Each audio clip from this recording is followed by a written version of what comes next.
तो अस्मिता क्या है? अस्मिता है मैं का भाव, मैं पर। इसको इंग्लिश में कहे आईनेस, INESS, आईनेस, मैं पर। और ये मैंपन व्यक्ति को गर्त में डुबो देता है, गिरा देता है। और ये जो मैंपन है, अस्मिता है, स्वयं तक सीमित है तो ठीक है। जब इसका स्वरूप बहुत बड़ा विशाल हो जाता है तो ये स्वयं को तो घातक है स्वयं के लिए, परंतु दूसरों के लिए भी परेशानी का सबब है। ये स्वयं जब व्यक्ति मैंपन में आ जाता है तो उसको ये लगता है कि मैं ही मैं हूं, मेरे अलावा कोई नहीं है, सब लोग मेरा ही सुने, मैं ही राजाओं का राजा हूं, विद्वानों में सबसे बड़ा मैं ही हूं, राजनेताओं में सबसे बड़ा मैं ही हूं। ये जो मैं है, मैं फिर स्वयं को खा जाता है। एक राजा था, समझाने के लिए गया और वो इतना घमंडी हो गया, उसको यह लगता था कि मैं इस संसार का सबसे बड़ा क्या हूं, तो मैं शक्तिशाली हूं, मैं बड़ा सामर्थ्यशाली हूं। और सबसे कहलवाता था कि मैं, और मनवाता था। एक दिन एक संत आए, संत को फिर राजा ने वही प्रश्न पूछा, ये बताओ महाराज, इस संसार में मेरे जैसा सामर्थ्यशाली कोई है? तो संत ने कहा, इसका उत्तर मैं आपको कल दे दूंगा। जब कल आए, दरबार में आए, तो उन्होंने एक छोटा सा एक शीशा लेकर राजा के सामने रखा और राजा को कहा, महाराज आपके प्रश्न का शायद उत्तर इस शीशे में है, आप इसको देख लीजिए। जब राजा ने देखा तो केवल और केवल स्वयं का चित्र दिखाई दिया। उत्तर मिला क्या? नहीं, क्योंकि वो केवल स्वयं को देख रहा था। उसने कहा, यहां तो मुझे मैं ही देख रहा हूं। तो उन्होंने कहा, यह अज्ञान है। इस शीशे को किसी और के सामने रखो तो उसको वो दिखाई देगा, अर्थात जिसके सामने ये शीशा जाएगा उसका स्वरूप दिखाई देगा। अर्थात ये जो है शीशा दर्शा रहा है, दर्पण कहते, यह दर्पयति स दर्पण, जो शीशा मन रूपी जो शीशा है वो व्यक्ति को यह दिखाता है कि मैं ही सब कुछ हूं। ये जो अस्मिता है ये अज्ञान है और ये क्या है? मनोविकार है। एक दिन वही राजा झील के पास जाता है, झील बिल्कुल शांत थी। राजा ने झील के अंदर देखा तो राजा को स्वयं का चित्र भी दिखाई दिया, गगन भी दिखाई दिया, जो आजू बाजू के वृक्ष वहां खड़े थे वो भी दिखाई दिए। तो संत ने कहा, अब क्या दिख रहा है? ये तब दिख रहा है जब हम अपने आप से बाहर निकले। जो व्यक्तिगत अस्मिता से जब हम सामाजिक अस्मिता की ओर जाते हैं तो उसका जो क्षेत्र है वो बढ़ जाता है। किसी को भाषा की अस्मिता है, किसी को समूहों की अस्मिता है, किसी को जाति की अस्मिता है, किसी को धन की अस्मिता है, इसका स्वरूप बढ़ जाता है। किसी को राजनीति की अस्मिता है। और जब ये अस्मिता बढ़ जाती है तो स्वयं के अस्तित्व को टिकाने के लिए कोई भी गलती करने के लिए वो उद्यत हो जाता है। और यही क्या है? यही अस्मिता है, ये मैंपन है, ममत्व है। और ये क्या है? ये दुख का कारण है। और मैंपन क्या होना चाहिए? स्वयं को जानने का प्रयास होना चाहिए। हमने स्वयं को तो जाना ही नहीं। हम शरीर तक सीमित है। मैं बड़ा सुंदर हूं, मैं बड़ा ऊंचा हूं, मैं बड़ा अच्छा बोलता हूं, मैं बड़ा अच्छा गाता हूं, मैं बड़ा धनवान हूं। ये सब क्षणिक है, इस जीवन तक है। ये सब परिवर्तित होने वाले।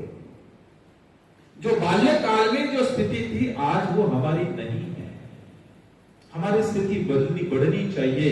कौन सी स्थिति? ज्ञान की स्थिति बढ़नी चाहिए। और ये कब बढ़ती है? जब ऋषि जैसे लिखते हैं, अविद्या का नाश, विद्या की वृद्धि, तब होगी जब अविद्या जैसे क्षण क्षण वो कम होती जाए। तो ये जो मैंपन है, तो इसको कहते हैं, इसकी हानि क्या है? इसकी हानि यह है कि अपने लोग दूर होने आरंभ हो जाते हैं। अच्छा ये मुझे बताओ, जो हमेशा मैं कहता रहता है, मेरा मेरा मेरा कहता है, मैं ही कहता रहता है, क्या कोई उसको पसंद करता है? कोई नहीं पसंद करता। पसंद हम उसको करते हैं जो अपना कहता है, साथ लेके चलने की बात करता है, सामने वाले के मन को समझने की बात करता है, समझता है, बतौलता है, उसके व्यवहारों को महसूस करता है। आत्मनः प्रतिकूलानि परेशान न समाचरे, जो मुझे अच्छा नहीं लगता उस बात को दूसरों के साथ व्यवहार में नहीं लाता, वो व्यक्ति सबको पसंद है। तो ये जो है कटाव, और इसका अगला जब लोग करते हैं, इसकी परिणति किसमें होती है? तो कहते हैं परिणति होती चिंता में, दुख में। व्यक्ति अकेला हो जाता है और अकेलापन खलता है। क्यों? क्योंकि हम अपने अनुसार चल रहे हैं। ध्यान देना, संसार में यदि सुखी रहना है तो हमें व्यवहारों को समझना होगा, संभालना भी होगा। जीवन जीना इतना सीधा नहीं है, ये तप है। जीवन क्या है? तप है। ये जरूरी नहीं है कि आपके मन के अनुसार, आपके अनुसार ही सब लोग बर्ताव करें, कोई जरूरी नहीं। पिंडे पिंडे मतिर भिन्ना, हर एक व्यक्ति के अंदर की जो मति है भिन्न है, उसके विचार भिन्न है, उसका व्यवहार भिन्न है, उसका माहौल भिन्न है। इसलिए मैं तो ये कहता हूं, हर एक का विश्व अलग है, हर एक का एक जग जो जीवन है, संसार है, अलग है। ये यदि हम सोचे सबका एक है, नहीं, अलग अलग है, क्योंकि सबकी दृष्टि अलग है, देखने का नजरिया अलग है। कोई किस प्रकार से देखे तो कोई किस प्रकार से देखे। कोई यहां सत्संग भवन में ज्ञान प्राप्ति के लिए आता है, कोई आनंद की प्राप्ति के लिए आता है, कोई मिलने की प्राप्ति के लिए आता है, कोई सत्संग के लिए आता है। तो ये जो भावना, दृष्टि, ये सब की अलग अलग है। तो इसलिए चिंता से यदि मुक्त होना है तो हमें मैंपन से अलग होना पड़ेगा। तो क्या इतना इजी है मैंपन से अलग होना? कितना भी सोचो, एक क्षणिक वैराग्य होता है। जैसे हम किसी की मृत्यु पर जब अंत्येष्टि करने चले जाते हैं तो सब लोग यही कहते हैं, जीवन क्षण बंधु है, कोई भरोसा नहीं किसी के जीवन का। हमें अच्छा बर्ताव करना चाहिए, स्वार्थ को त्यागना चाहिए, क्लेश कष्टों को दूर करना चाहिए, परंतु ये कुछ समय के लिए होता है। जैसे उस माहौल से बाहर आते हैं तब उससे हम अलग हो जाते हैं। तो ये जो मैंपन है, मैंपन से, आईनेस से अलग होना है, कहते तप करना पड़ेगा। और कल एक मंत्र में बोल रहा था, उसमें था ब्रह्म को यदि जानना है तो कहते हैं तप की आवश्यकता है, सातत्य की आवश्यकता है। और आपको ये कहूं, ईश्वर का साक्षात्कार अर्थात ईश्वर को साक्षी हमेशा मानना चाहिए, कोई भी कर्म हो। तो ये जो मैंपन है, ये किसका कारण है? ये चिंता का, तनाव का कारण है। क्योंकि जब मैंपन आएगा, अपने लोग दूर हो जाएंगे। कितने परिवार टूट रहे हैं, पति पत्नी का मेल नहीं है, पिता पुत्र का मेल नहीं है, सास बहू का मेल नहीं है, एक ही उदर से निकले वाले भाई भाई में, बहन बहन में मेल नहीं है। क्यों? क्योंकि हरि के पास ईगो है। और अस्मिता का दूसरा एक अर्थ दर्शन ने दिया, इगोइज्म, अहंकार। एक हो गया मैंपन, दूसरा है अहंकार। और ये एक नाणे के दो सिक्के हैं। जहां पर मैं है वहां पर अहंकार है। और शास्त्र कहते हैं इस इससे यदि अलग होना है तो क्या करना होगा? न्यूट्रल होना पड़ेगा, मैंपन से अलग होना पड़ेगा। तो अरे भद्र पुरुषों, ये जो अस्मिता है ये केवल स्वयं को खाने वाली नहीं, ये दूसरों को भी खा सकती है। पुराणों में एक कथा है, भस्मासुर नाम का एक राक्षस हुआ और उसने कहते हैं 12 वर्ष तपश्चर्या की, बहुत बड़ी तपश्चर्या की। अब ये दृष्टांत है, आपको जैसा लेना है ले सकते हैं, मैंने पढ़ा, मैं आपको सुना, तो ये मैंपन के ऊपर है।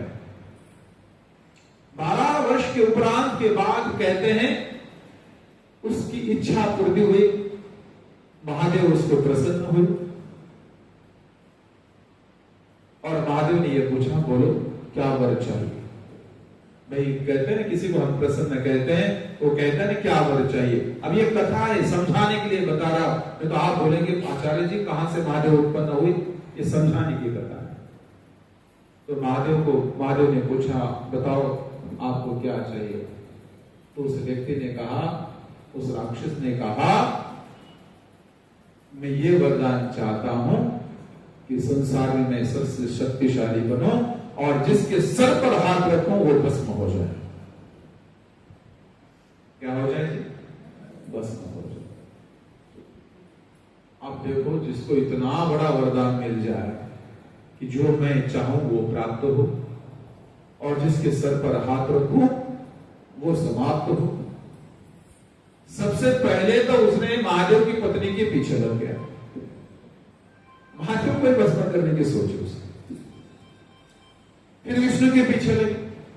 तो कहने का तात्पर्य है कि जिसको देखे उसको समाप्त करने के पीछे जब लगा, तब देवता लोग एक हो गए, ऋषि मुनि एक हुए और कहा यदि ऐसा चलेगा ये सृष्टि को समाप्त कर देगा, अर्थात सर्वनाश होगा। तो इसका उपाय क्या है? तो इन्होंने कहा ये यदि स्वयं के सर पे हाथ रखेगा तो ये भी खत्म हो जाएगा। और उसने आइडिया लगाई सबने, और उसने अपने हाथ पर स्वयं के सर पर हाथ रखा, वो भी समाप्त हुआ। इसका तात्पर्य क्या है? कथा का सारांश क्या है? कथा का सारांश है जिसके अंदर अज्ञान है वो दूसरों के लिए समाप्त करने के लिए आगे बढ़ता है, परंतु जब मैंपन समाप्त हो जाता है, जीवात्मा जब स्वयं को जान लेता है, मन बुद्धि इंद्रिय उसके अंदर में आ जाते हैं, तो जैसे ही वो अपने आप को पहचानता है तो अंतर की जितनी भी विकार है, काम हो, क्रोध हो, मोह, ईर्ष्या, द्वेष, जितने भी संसारिक विकार है, ये विकार समाप्त हो जाते हैं। यह है भस्मासुर। और ये भस्मासुर कौन है? तो हमारे अंदर उपस्थित मन है, जिसको हमेशा बांधे रखना हमारा कर्तव्य है। यदि ये छूट जाए, इसकी वेग की कोई भी सीमा नहीं है, इसको कोई लांघ नहीं सकता। आत्मेन्द्रिय मनोयुक्तम भोक्ते त्यागो मनीषिणा, और इसी के माध्यम से जीवात्मा जो है अपने कर्तव्य कर्मों को कर रहा है। ये जो साधन है, साधन को साध्य समझना मैंपन है।